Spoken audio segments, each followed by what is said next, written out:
Hello, lovely listeners, and welcome back down the deep, dark depths of the Red Rabbit Hole. And today we are very luckily joined by another author who's going to tell us about some of the deep, dark rabbit holes that they've been down to write their thriller fiction books. But first, let's check we're all here. Let's do a roll call. Nikki, are you there? I'm here, but I do have a few germs going on. Oh, I went above and beyond for the research for this did one. you? I did. I was infected. This is why she's such a great writer, listeners. Envy Peacock goes deep, so deep that she gives herself a cold when we're going to talk about pandemics and viruses and germs and snot, Yeah. maybe. I don't know. Maybe snot. Snot Can't- babies. Snot, snot, maybe I said, but snot, Oh, maybe. he said snot babies. I thought, oh, that's intriguing. Forgive me, listeners, if I kind of sound like a blues singer or have a coughing fit. I'll try and get it edited out as best I Aw, can. can you not be like Phoebe from Friends when she's like, you might listen to this back and be like, oh, I really like my sexy cold voice. I don't think I have a sexy cold voice. But we'll play it by ear anyway. I am here though, and all my various terms are with me. Nikki's here, as you can already hear, listeners. I'm here, and as annoying as ever, and joined by the fantastic Jane Jesmond. Jane, are you there? I am indeed. But I'm not Hello. free. So hello. Hey, see, that's good. That's good. And Jane, we have something in common. Oh, do we? Yes, I've been doing a little bit of research, just basically looking at your online biography, and Right. we both like a bit of amateur dramatics. Oh, do you? Yeah, Oh, I yes, love a bit of yes. amdram. Me too. I've done it for the last 20 years. Have First of all in you? English, but now because I live in France, the last few years I've had to perform in French, which has been quite taxing, let me tell you. That's got to take it to a whole nother level, and being directed in French by someone who's not really a director. No, absolutely. Although he is very good. He's very, very good. Very, very good indeed. I have You're to making say. sure to say that. You're going to get a good part next time round. Absolutely. You never know. He might be listening. I want a good part. Yes. And we'll see Jane appearing in the lead role in her next production there. Absolutely. Jane, you're fluent in French. I am. Yes. Well, I am. I mean, any French person would probably say that's not the case, but I can say what I need to say. I can have a conversation in French, and I can tell a plumber what to do in French, which is key. Oh, sounds vitally important. Not an electrician though. You got to draw a line there. That's a little bit. Well, absolutely. I know. No, absolutely. Jane, can you say in French, "Welcome to the Red Rabbit Hole"? Okay, bienvenue au trou du lapin, de la lapin, du lapin rouge. Oh, I love it. Oh la la! Oh la la! I'm not guaranteeing that's correct. It's very hard to remember whether things are masculine or everything's masculine or feminine in French. And if you're not brought up with it from the age of 2, it's inordinately hard to remember. Oh, it made us sound very posh. Oh, good.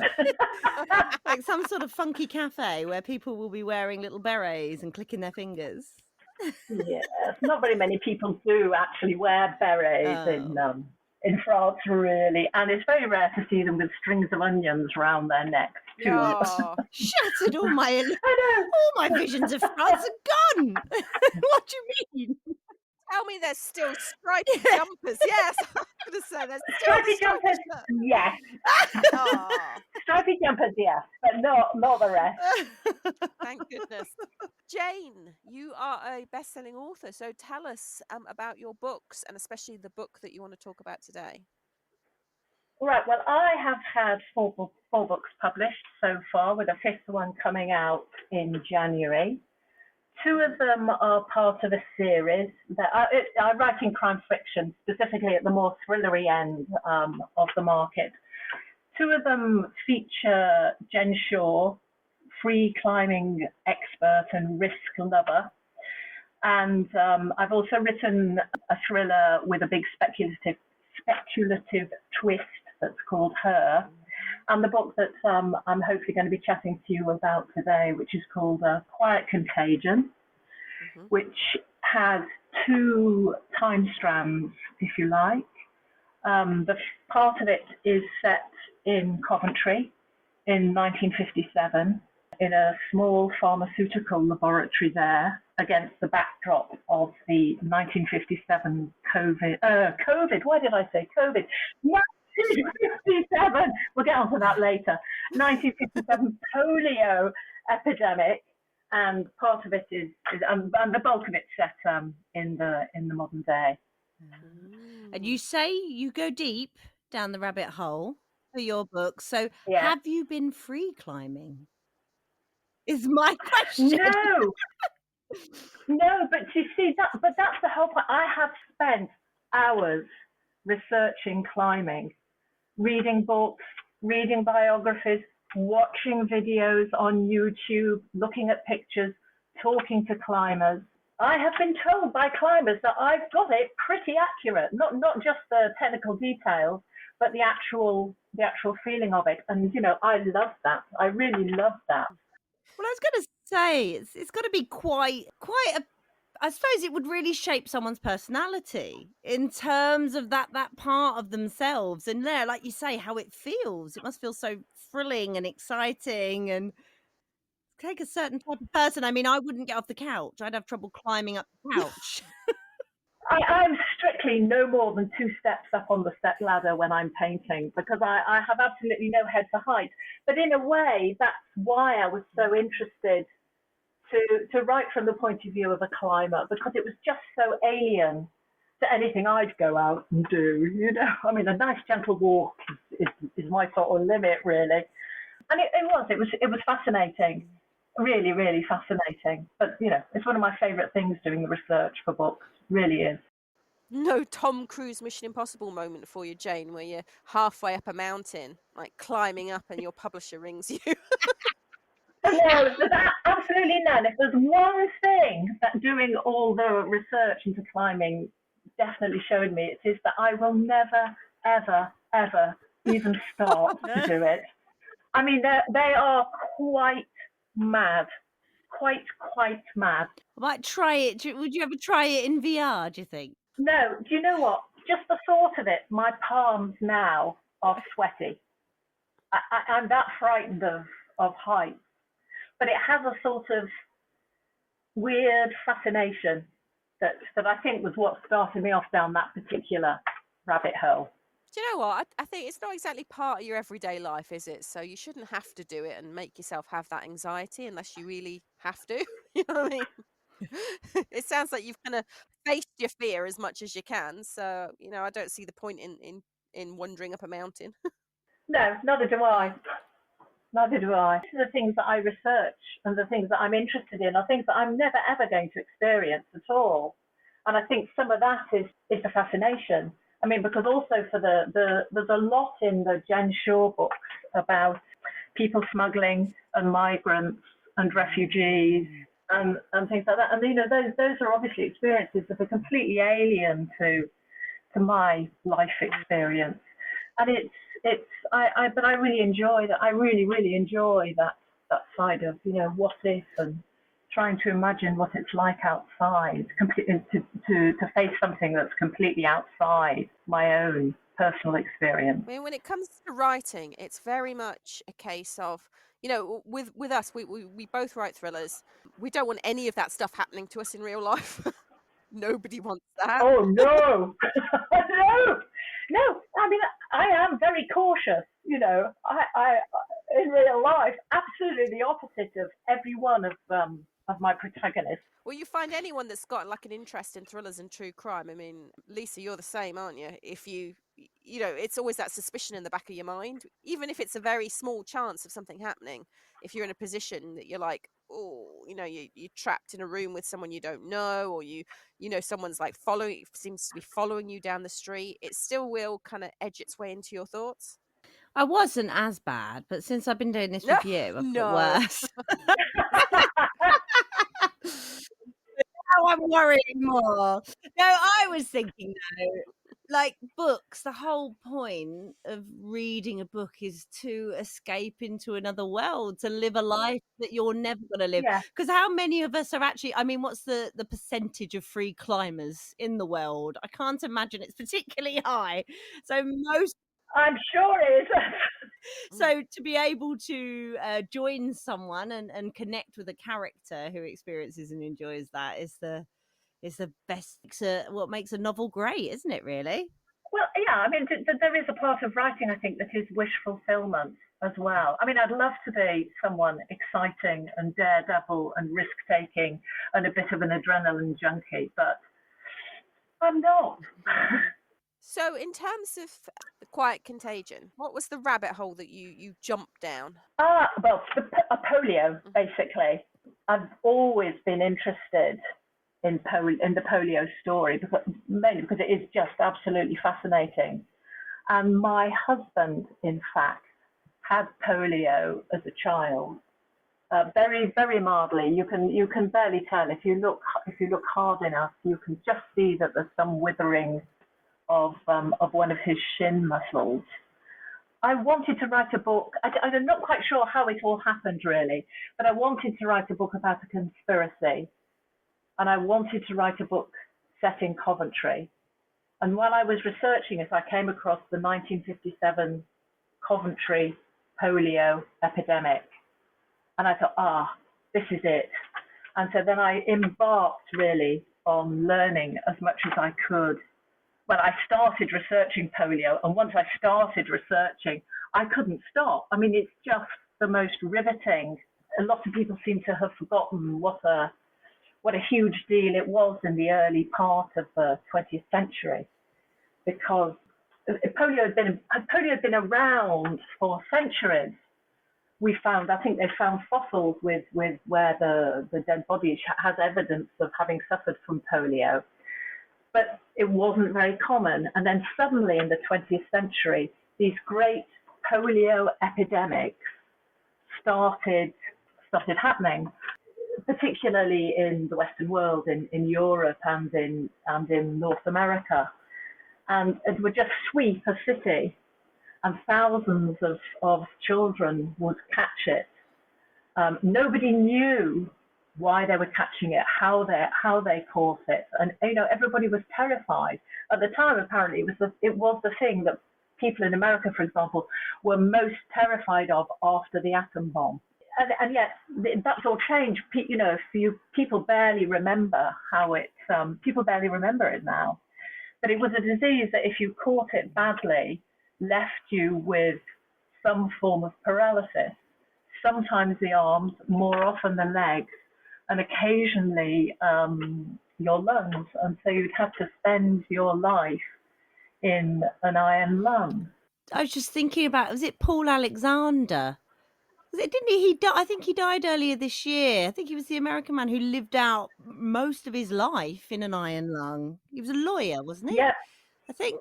Yeah, that rings a bell. Yeah. Yeah, but I think he died earlier this year. And yet it's very much forgotten now. People are not so aware of it as a disease. And so I mean, once I started researching, I was absolutely hooked on it, and horrified by some of the stories that I read. I mean, children were whisked away. Some of this is going to sound awfully familiar. Were whisked away into isolation wards. No one was allowed to visit. There were some parts of the UK where if your child was whisked into hospital, you were given a number, and you had to read the local paper where they publish a list of numbers and some kind of detail about how the child was. And kids stayed in hospital for months, years, sometimes, in a full body cast, a full plaster cast for their bodies, sometimes because they needed an iron lung. I mean, it was absolutely horrific.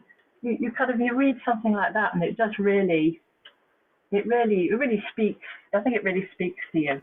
Oh, I was going to say, I mean, my medical knowledge is minute, apart from my, kind of ability to harbour germs, as it seems. Yeah. I know much else. But with polio, I mean, it was an outbreak in Coventry. How come it didn't get any further? Every summer, the big cities in Europe and in North America, certain big cities in Europe and North America would suddenly be hit by an epidemic. And the epidemics, I think, tended to visit each city every 5 years, because essentially, if it had hit, say, New York in 1943, then most of the kids would have developed immunity to it, and so it would need another generation of children to have come into existence for it to be able to hit again. And I mean, they think that, well, now at the time they'd no idea why it was happening or how it was happening, but now I think they've realised. I am going to say, by the way, don't take everything I say as gospel, because I have an awful habit of forgetting some of the finer details Right. of the research. All right, I was going to say my medical knowledge extends as far as Grey's Anatomy, and I think that makes me pretty good, Well, to be fair. which season did you end up on? All the way. All the way, okay. The other day, I was asked to come and chat to a book club via Zoom, just for the last half hour, who'd read A Quiet Contagion. And I joined, and I discovered it's a book club mainly for microbiologists. Oh, no. Who spent, I mean, they were lovely, but they spent, they only read books about contagious diseases.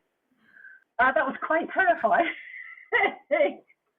But if they had found any ghastly errors in my research, they were kind enough not to mention it. How do you get into that book club? Where's the advert? It's tiny, you got to use a microscope. Yeah, they did ask me what microbiological experience I'd had, and I had to say, apart from catching quite a few things, absolutely nothing whatsoever.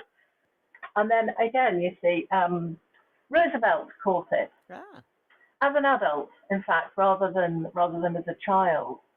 And essentially, as a result of that, in America, there was this huge charitable effort called the March of Dimes, which raised money for the care, the treatment, and also research into finding either a cure or a vaccine for polio.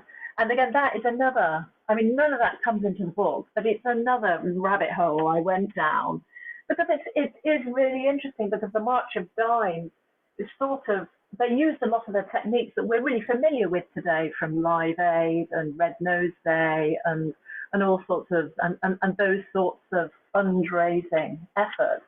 And that is really where it all started. So anyway, they raised vast amounts of money, with a result, there was so much money going into polio vaccine to a certain extent, to the exclusion of everything else, that eventually they ended up with two. The rivalry between the two opposing camps, because they're very different sorts of vaccine, was also another story all in itself. What are the different types of vaccine? Is that a question for the microbiologist readers group? No. I can answer it. I can answer it. That's what's so sad. There's the vaccine that was developed by Jonas Salk, and a vaccine that was developed by Albert. I'm not sure how to Sabin. I'm not sure how you pronounce his name. If you develop a vaccine that is going to be administered via a needle, I think your name should be Stabbin. Yes. Really. Sabin, Sabin, no T. That's my terrible enunciation. Sorry to disappoint you. He should be. No, I'm gonna call him Stabbin because I think it works better. I don't know so much about his vaccine anyway. But the Salk vaccine. Okay, so there's two different types of vaccine. You really must shut me up if I get boring about it. Is it that one gives you the virus?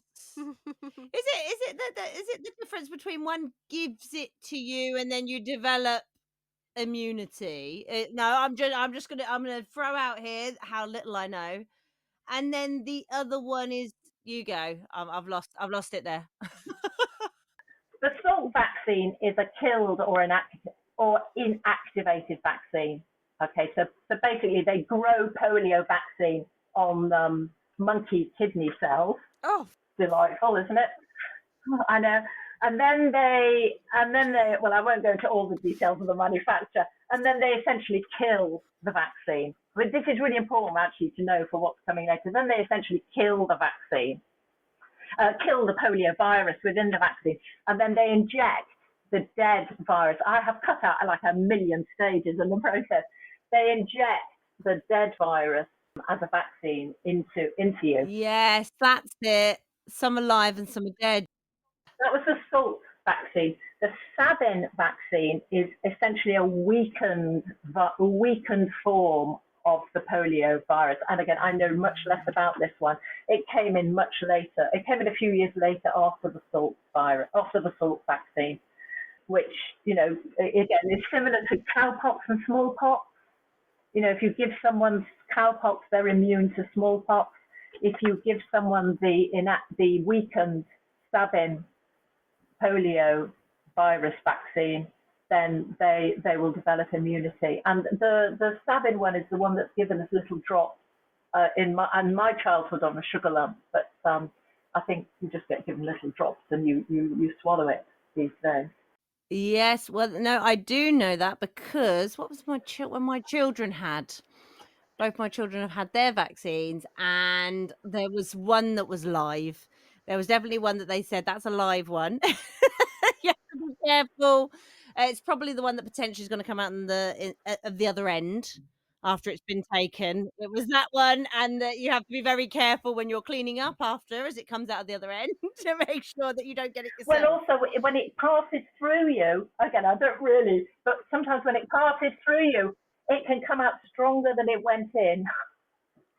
Yes, they did say that. I do remember them saying that. What? Yes. I'm still struggling with getting injected with dead germs. That's, you know, an awful lot. I think an awful lot of virus vaccines are based on that you know, that process.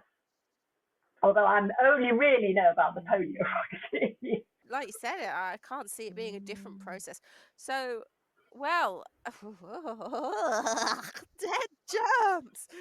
And how does some mean that you are vaccinated for life? That's it. You'll never get it. A bit like, I suppose it depends on the virus, doesn't it? It's a bit like chicken pox. You're very unlikely to get it again. I think, okay, and this is a real I think. I think with both polio vaccines, you need to have boosters, and certainly with the Salk vaccine, which is the injected killed vaccine, you have to have 2 or 3 injections a month apart to actually have full immunity. The Sabin vaccine, again, I think works a bit quicker than that. Oh, I think I had that for no, but I've just had anti-malarials. But I think I might have had that when I went travelling. I had something I had to have a few times before I went to the places that I was going. It was a long, long time ago now. Might have been hepatitis. I'm just shouting out diseases now. Hepatitis! No, I don't know anything about any of them. Only polio.